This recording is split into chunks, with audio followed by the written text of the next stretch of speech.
Good morning and welcome to Ghost Stories. I have a ghost story called The Friendly Hallway Haunt. Every October, residents at Maple Grove swore they had heard soft footsteps in the west hallway, right where the night nurse always kept the candy bowl.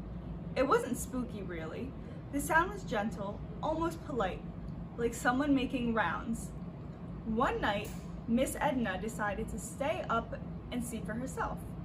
Sure enough, at midnight, the bowl of candy shook and a cold breeze whispered through.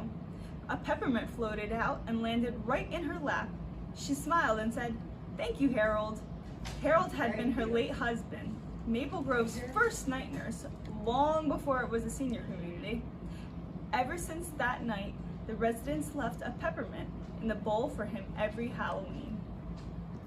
Our next one is the Phantom Knitter. No one ever saw her, but every year as Halloween neared, new scarves would mysteriously appear on the chairs in the common room. Some were orange and black, others deep purple, all soft as clouds.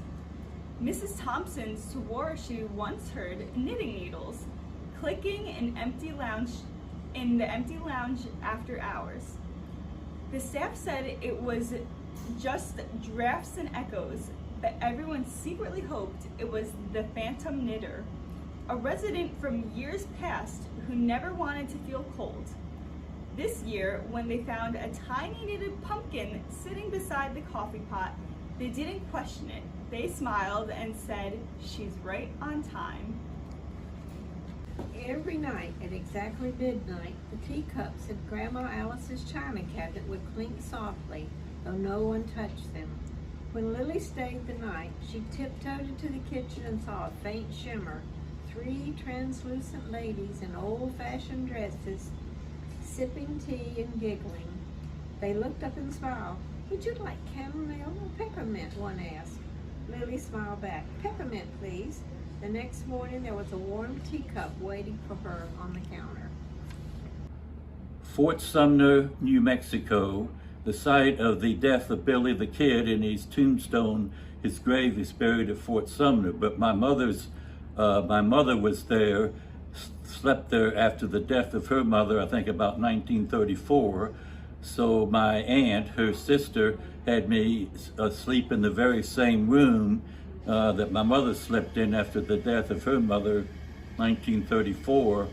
And I woke up early in the morning and saw what I thought was the ghost of my mother, who had slept there previously in 1934 in that same bedroom.